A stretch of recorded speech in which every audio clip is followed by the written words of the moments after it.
ٹھیک ہے، میں تم سے نکاح کرنے کے لیے تیار ہوں۔ ہاں، وہ پہلی عورت تو تھی جس سے مجھے محبت ہوئی تھی، تو میں کیسے اس کو یوں خود سے دور کر سکتا تھا۔ اس کے لبوں پہ ایک پھیکی سی مسکراہٹ پھیل گئی۔ مجھے امید نہیں تھی کہ تم مجھ سے نکاح کی حامی بھر لو گے۔ کب کرنا ہے نکاح؟ میں نے اس سے سوال کیا۔ کل شام کے وقت، جمعے کی نماز کے بعد تم مجھ سے نکاح کرو گے اور مجھے اپنی بیوی بناؤ گے۔ وہ دیوار پہ موجود غیر مرئی نقطے کو دیکھتے ہوئے باتیں کر رہی تھی۔ مجھے دوبارہ سے اس کی ذہنی حالت پہ شک ہونے لگا تھا۔ میں پاگل نہیں ہوں، اس نے میری آنکھوں میں دیکھتے ہوئے کہا، اور پھر پھوٹ پھوٹ کے رونے لگی۔ وہ میرے قریب ہی بیڈ پہ بیٹھی ہوئی تھی۔ میں نے دونوں ہاتھ اس کے کندھے کے گرد رکھے اور اسے تسلی دیتے ہوئے کہا، سب کچھ ٹھیک ہو جائے گا، تم صرف مجھ پہ اعتبار کر کے تو دیکھو۔ مجھے یقین کرنے سے ڈر لگتا ہے۔ آج سے پہلے جب بھی میں نے کبھی کسی پہ یقین کیا تو اس نے میرا یقین بری طرح سے توڑ دیا۔ تم بھی میری باتوں پہ یقین نہیں کرو گے۔ تم مجھے ایک جھوٹی اور فریبی لڑکی سمجھو گے۔ اگر میں تمہیں فریبی سمجھتا تو میں کبھی بھی تم سے نکاح کی حامی نہ بھرتا۔ میں نے اسے یقین دلانے کی ناکام کوشش کی، مگر وہ خالی خالی نظروں سے میرے چہرے کو دیکھنے لگی۔ ابھی تک تم نے حامی بھری ہے، ابھی تک تم نے مجھ سے نکاح نہیں کیا۔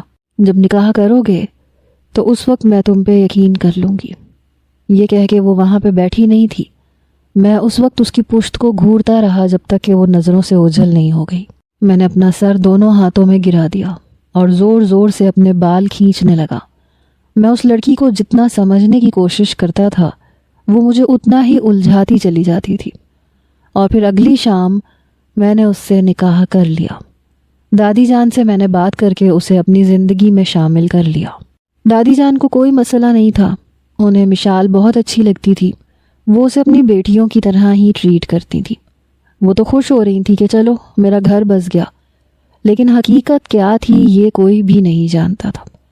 اپنی زندگی میں نے اسے شامل تو کر لیا تھا، لیکن اب آگے کیا کرنا تھا اس کے بارے میں مجھے بالکل بھی اندازہ نہیں تھا۔ وہ دلہن کے لباس میں ملبوس نہیں تھی، بلکہ ایک عام سے لباس میں میرے بیڈ پہ بیٹھی روایتی دلہنوں کی طرح میرا انتظار کر رہی تھی۔ میں ابھی اس رشتے کے لیے ذہنی طور پہ تیار نہیں ہوں۔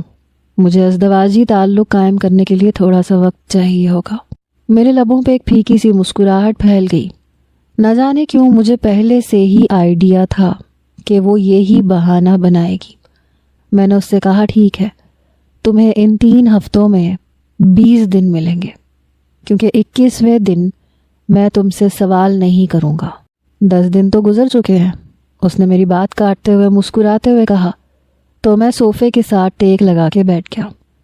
کیوں میرے صبر کا پیمانہ لبریز کر رہی ہو؟ کیوں مجھے سب کچھ بتا نہیں دیتی؟ تم جانتی ہو میں تم سے محبت کرتا ہوں، تم یہ بھی جانتی ہو کہ اب میں تمہیں کسی بھی قیمت پہ نہیں کھو سکتا، تو پھر تم کس بات سے خوفزدہ ہو رہی ہو؟ میں تمہارے لیے کچھ بھی کر گزروں گا۔ تمہیں بچانے کے لیے مجھے بڑی سے بڑی قیمت ادا کرنی پڑی تو میں ادا کروں گا۔ اب میں باقاعدہ اس کی منتیں کرنے لگا تھا۔ میں اس کو بتا نہیں پا رہا تھا کہ وہ عورت میرے لیے کس قدر اہم ہے، اور پھر اس نے اپنے اوپر جو غلاف چڑھایا ہوا تھا میں اسے بھی اتارنا چاہتا تھا۔ میری باتیں سن کے وہ پھر سے پاگلوں کی طرح ہنسنے لگی۔ مجھے کہنے لگی، مجھے یقین نہیں آ رہا کہ میں کسی کی پسندیدہ عورت ہوں، کوئی مجھ سے محبت کرتا ہے۔ دوبارہ سے کہو نا کہ تم مجھ سے محبت کرتے ہو۔ پھر سے یہ وہ میرے قریب آ کے رکا، مگر وہ میرے چہرے کی طرف نہیں دیکھ رہا تھا۔ کون ہو تم؟ اس نے غصے سے دانت پیستے ہوئے سوال کیا۔ میں بھی ہوش کی دنیا میں آئی۔ میں اس میں اس حد تک مگن ہو گئی تھی کہ مجھے ہال میں داخل ہونے والے اس اجنبی کی خبر ہی نہ ہو سکی جس کی وجہ سے وہ اسٹیج سے اترا تھا۔ میرا دل تھوڑا سا سکون میں آ گیا کہ شکر ہے اس نے وہاں پہ کوئی تماشا نہیں کیا، ورنہ میں کبھی بھی خود سے اور اپنے ماں باپ سے نظریں ملانے کے قابل نہ رہتی۔ تم میری بیوی سے نکاح نہیں کر سکتے۔ اس اجنبی کی بات سن کے میں بھی چونک گئی تھی۔ میں نے اسٹیج پہ بیٹھی ہوئی کرن پہ ایک نظر ڈالی جو کسی سوکھے پتے کی طرح لرز رہی تھی۔ اس کی حالت بہت خراب تھی، ماتھے پہ چمکتا ہوا پسینہ دور سے نظر آ رہا تھا۔ مجھے اس پہ بے ساختہ ترس آنے لگا۔ نہ جانے یہ اجنبی کون تھا؟ کہیں اسے رامیز نے تو نہیں بلایا تاکہ وہ اپنی کزن سے شادی نہ کر سکے؟ ہزاروں طرح کے وسوسے تھے جو میرے ذہن میں آ رہے تھے۔ میرا دل بھی بے چین ہو گیا تھا۔ مجھے رامیز پہ غصہ آنے لگا تھا۔ تم کیا بکواس کر رہے ہو؟ رامیز نے اس اجنبی کو گریبان سے پکڑ لیا۔ سچ کہہ رہا ہوں میں، اور تم لوگ میری بیوی کے ساتھ زبردستی نہیں کر سکتے ہو۔ وہ رامیز کو سائیڈ پہ دھکا دے کے مضبوط قدم اٹھاتا ہوا آگے بڑھا اور اسٹیج پہ جا کے کھڑا ہو گیا۔ کرن کی حالت غیر ہونے لگی تھی۔ وہ لڑکھڑاتے ہوئے زمین پہ گر گئی۔ مومانی جان نے اسے فوراً سے سنبھال لیا۔ وہ ہوش و حواس سے بیگانہ ہو چکی تھی۔ باقی سب مہمان بھی اب سرگوشیاں کرنے میں مصروف ہو چکے تھے، کیونکہ یہ معاملہ ہی ایسا تھا۔ یقیناً وہاں پہ موجود لوگوں نے آج سے پہلے ایسا کوئی بھی واقعہ اپنی آنکھوں سے نہیں دیکھا تھا۔ اگر یہ واقعی تمہاری بیوی ہے تو پھر یہ رامیز سے شادی کیوں کر رہی تھی؟ مومانی جان نے اسے آنکھیں دکھاتے ہوئے سوال کیا۔ کرن نے شادی سے انکار کیا تھا، مگر اس کی ماں نے اسے مجبور کیا تھا۔ کل ہی اس کی ماں کی مجھے کال وصول ہوئی تھی۔ میں دبئی میں تھا۔ میں اپنی امپورٹنٹ میٹنگ کے سلسلے میں وہاں گیا ہوا تھا۔ مجھے اندازہ نہیں تھا کہ میری ناک کے نیچے آنٹی اتنا بڑا کھیل کھیلیں گی۔ کیا کرن کی ماں کو تم لوگوں کے نکاح کے بارے میں معلوم تھا؟ نہیں، فرحاد نامی اس آدمی نے ایک لفظی جواب دیا۔ میں مزید اپنی بیوی کو یہاں پہ نہیں چھوڑ سکتا۔ میں اسے اپنے ساتھ لے کے جاؤں گا۔ تم اسے کس حق سے اپنے ساتھ لے کے جا رہے ہو؟ تمہارے پاس کیا ثبوت ہے کہ یہ تمہاری بیوی ہے؟ اب کی بار رامیز کی خالہ آگے بڑھی تھی۔ آنٹی، مجھے آپ سے کم از کم یہ امید نہیں تھی۔ آپ کو دین کے بارے میں اتنا تو پتہ ہونا چاہیے کہ بیٹی کا ایک نکاح کے اوپر دوسرا نکاح نہیں کروایا جا سکتا۔ یہ گناہ ہوتا ہے۔ اپنی بکواس بند کرو۔ میں تم لوگوں کے نکاح کو نہیں مانتی۔ جب میں وہاں پہ موجود ہی نہیں تھی، جب میری اجازت کسی سے ملی ہی نہیں، تو کیسے نکاح ہو گیا؟ اس نے اپنی جیب سے نکاح کے کاغذات نکالے۔ دادا جان آگے بڑھے اور ان کاغذات کو خود اچک لیا۔ وہ اصل کاغذات تھے۔ وہ دونوں میاں بیوی تھے۔ ان میں ازدواجی تعلق بھی قائم ہو چکا تھا۔ فرحاد نامی وہ شخص ایک بہت بڑا بزنس مین ہونے کے ساتھ ساتھ خاندانی رئیس بھی تھا، جو کرن سے بے تحاشا محبت کرتا تھا۔ کرن ڈرپوک اور دبو سی لڑکی تھی، جس نے آج سے پہلے کبھی بھی کسی مرد کی ذات میں دلچسپی نہیں لی تھی۔ جب فرحاد نے اس کی طرف قدم بڑھائے اور اس کو اس کی اہمیت کا احساس دلایا تو وہ انکار نہیں کر پائی۔ وہ اس کی زندگی میں آنے والا پہلا مرد تھا۔ ماں سے ملنا ہے، میں نے یہ کہہ کے اس کے چہرے کے تاثرات ٹٹولنے کی کوشش کی۔ اس کا چہرہ خوف کے مارے سیاہ پڑ گیا تھا۔ صاحب جی، میری اماں کی طبیعت بہت خراب ہے۔ وہ اس وقت پوزیشن میں نہیں ہے کہ کسی سے ملاقات کر سکیں۔ میں ان سے صرف ایک دو باتیں پوچھوں گا، پھر یہاں سے چلا جاؤں گا۔ صاحب جی، میں آپ کو بتا رہا ہوں نا، میری ماں بہت بیمار ہے۔ وہ بستر سے لگ کے پڑی ہوئی ہیں۔ آپ چاہتے ہیں کہ میں آپ کو ان کے پاس لے جاؤں؟ اس کی آواز تھوڑی سی اونچی ہو گئی۔ شاید وہ مجھے دبانے کی ناکام کوشش کر رہا تھا۔ اسی وقت اس کی ماں گنگناتی ہوئی کمرے سے باہر نکل آئی۔ جیسی اس کی نظر مجھ پہ پڑی، اس نے اپنے ہاتھ جوڑ دیے۔ اس کی آنکھوں سے آنسو جاری ہو گئے اور وہ میرے قدموں میں گر گئی۔ میری بچی کو بچا لو، میری بچی کو بچا لو، اس کو سزا مت دلوانا۔ اس نے اپنی مدد کی ہے، اس نے اپنی حفاظت کی ہے، اس کا کوئی قصور نہیں تھا۔ یہ کہہ کے وہ پھوٹ پھوٹ کے رونے لگی۔ میں نے ایک نظر اس کے بیٹے پہ ڈالی، جس نے اپنی بیوی کو اشارہ کیا کہ میری ماں کو یہاں سے لے کے جاؤ۔ رکو، میں نے اس کی بیوی کو رکنے کے لیے کہا۔ مجھے ان کو اپنے ساتھ تھانے لے کے جانا ہے۔ صاحب جی، آپ ایسا کیسے کر سکتے ہیں؟ آپ کیوں میری ماں کا تماشا بنانا چاہتے ہیں؟ پہلے ہی ہم اس پورے علاقے میں بدنام ہو گئے ہیں اور اب آپ… کسی کا کوئی تماشا نہیں بنے گا، میں نے انہیں ٹوکتے ہوئے کہا تھا۔ میں اس عورت کو لے کے تھانے آ چکا تھا۔ میں جب اس سے رپورٹ لکھوانے لگا تو آس پاس بیٹھے ہوئے اہلکار اور کانسٹیبل ہنسنے لگے، مگر میری گھوری پہ وہ لوگ فوراً سے خاموش ہو گئے۔ مجھے لگ رہا ہے صاحب جی کو اس لڑکی سے محبت ہو گئی ہے۔ ہاں، میں نے تو سنا ہے صاحب جی اس کو اپنے ساتھ حویلی لے کے گئے تھے۔ توبہ، ہمارے سامنے تو بہت شریف بنتے ہیں، پتہ نہیں اس بیچاری لڑکی کے ساتھ انہوں نے کیا کچھ کیا ہوگا۔ ایک کانسٹیبل کی آواز سن کے میں نے غصے سے ہاتھ کو ٹیبل پہ مارا تھا۔ تم ہوتی کون ہو میرے کردار پہ انگلی اٹھانے والی؟ میں غصے سے اپنی جگہ سے اٹھ کھڑا ہوا۔ شاید انہیں اندازہ نہیں تھا کہ میں ان کی باتیں سن رہا ہوں۔ وہ گھبرا گئی۔ اس کا کوئی فائدہ نہیں ہے، وہ بوڑھی عورت مسکراتے ہوئے بولی۔ اس پہ غصہ مت اتارو، میری بچی کو بچاؤ۔ یہ کہہ کے اس نے پھر سے رونا شروع کر دیا۔ میں اسے کیسے بچا سکتا ہوں جبکہ وہ کوئی بیان دینے کے لیے تیار ہی نہیں ہو رہی ہے؟ تم خود تلاشی کرو، تم تو پولیس والے ہو، تم کچھ بھی کر سکتے ہو۔ تم اس کے گھر جاؤ، اس کے گھر کی تلاشی لو، تمہیں سب کچھ مل جائے گا۔ وہ ہلکا سا آگے کی طرف جھکی اور دھیمے انداز میں بولی۔ اس کے بعد وہ سر جھٹکتی ہوئی جیل سے باہر جا چکی تھی۔ مجھے اب اس عورت سے ملنے کی اجازت نہیں تھی۔ اسے عدالت نے دوسری جیل میں ٹرانسفر کر دیا تھا۔ میں اپنی بیوی سے دور ہو گیا تھا۔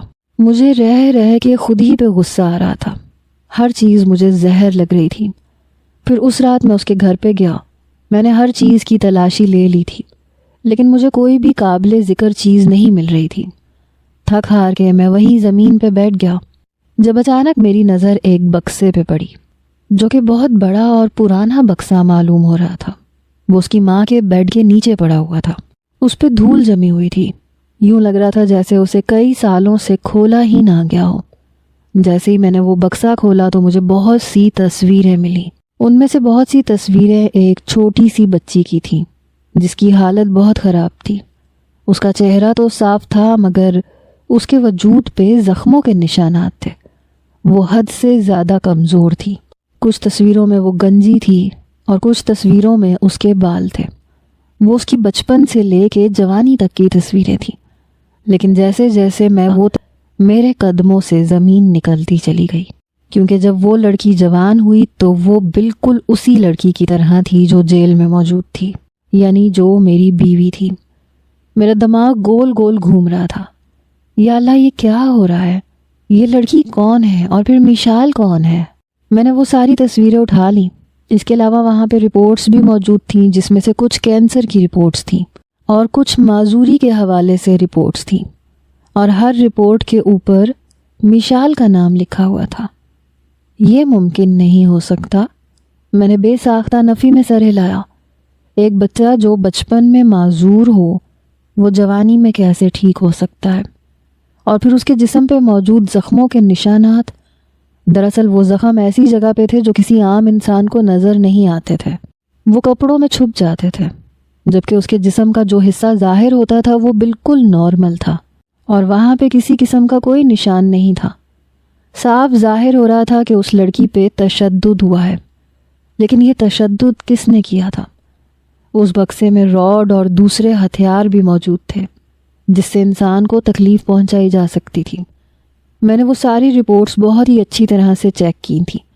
ان میں سے کوئی بھی رپورٹ آمنہ بیگم کی نہیں تھی، بلکہ وہ ساری ان کی بیٹی کی تھیں۔ میں نے وہ ساری چیزیں اٹھائیں اور تیزی سے اس حویلی سے باہر نکلا۔ اس کے ساتھ ہی میں نے اپنے تھانے میں کال کر کے اپنے اہلکاروں کو صاف الفاظ میں سمجھا دیا کہ یہ گھر سیل کر دیا جائے، اور جب تک میں حکم نہیں دیتا تب تک کسی کو بھی اس گھر میں داخل ہونے کی اجازت نہ دی جائے۔ میں دوبارہ سے جیل کے اندر داخل ہوا تو وہ ساری تصویریں میں نے ایک بار پھر سے اپنی ٹیبل پہ پھیلا دیں۔ آلیان جو کہ اس کیس میں میرا ساتھ دے رہا تھا وہ بھی میرے پاس ہی تھا۔ وہ بھی تصویروں کو دیکھ کے پریشان ہو گیا۔ یہ تو مشال ہے، اس نے میری آنکھوں میں دیکھتے ہوئے کہا، تو میں نے تیزی سے ہاں میں سر ہلا دیا۔ ہے تو یہ مشال، یا پھر یہ مشال کی جڑواں بہن ہے۔ اب ہمیں یہ پتہ لگانا ہوگا کہ آمنہ بیگم کو کس نے جان سے مارا ہے، اس لڑکی نے یا پھر اس لڑکی نے جو جیل میں موجود ہے اور جو کچھ بھی بولنے کے لیے تیار نہیں ہے۔ ہم دونوں ہی بری طرح سے کنفیوز ہو گئے تھے۔ ایسا کیس پہلے کبھی بھی نہیں آیا تھا۔ دماغ تھا کہ پھٹنے کو تیار ہو گیا تھا۔ اب وہ عورت میری بیوی بھی تھی، میری زندگی کا اہم حصہ تھی۔ میں چاہتا تھا کہ اس کے ساتھ ایک پرسکون زندگی کی شروعات کروں، اور اس کے لیے اس کا ساتھ دینا بھی بہت ضروری تھا، مگر وہ اپنی زبان بند کر کے بیٹھی ہوئی تھی، جیسے اس نے قسم کھائی ہو کہ وہ اپنے لبوں سے ایک لفظ بھی نہیں نکالے گی۔ اس رات میں دوبارہ سے اس کے پاس گیا۔ میں بے بسی سے گھٹنوں کے بل اس کے سامنے گر گیا تھا۔ باہر کھڑے اہلکار کو میں نے وہاں سے جانے کا اشارہ کر دیا تھا۔ وہ خاموشی سے میرے چہرے کو دیکھ رہی تھی۔ اس کی آنکھوں میں اس وقت سکون پھیلا ہوا تھا اور رونے کی وجہ سے سرخی بھی تھی۔ تم مجھے حقیقت کیوں نہیں بتا دیتی ہو؟ پلیز مجھے سچ سچ بتا دو۔ میں اب مزید یہ سب کچھ برداشت نہیں کر سکتا۔ آپ تو پولیس اہلکار ہیں، آپ تو ایک قابل پولیس والے ہیں۔ آج سے پہلے کوئی بھی ایسا کیس نہیں ہے جو آپ نے سالو نہ کیا ہو۔ تم بالکل ٹھیک کہہ رہی ہو، آج سے پہلے میرے پاس جتنے بھی کیسز آئے تھے میں نے ان سب کو ہی سالو کیا تھا، اور لیکن وہ اس وجہ سے کیونکہ مجرم مجھے بیان دینے کے لیے راضی ہو گئے تھے۔ میں چاہتا ہوں کہ تمہیں سزا سے بچاؤں، تمہیں دوبارہ سے ایک نئی زندگی دوں، لیکن تم میری بات ماننے کے لیے راضی ہی نہیں ہو رہی ہو۔ کیا تمہیں میری ذرا سی بھی پرواہ نہیں ہے؟ مجھے کسی کی کوئی پرواہ نہیں ہے۔ وہ دیوار کے ساتھ ٹیک لگا کے بیٹھ گئی تھی۔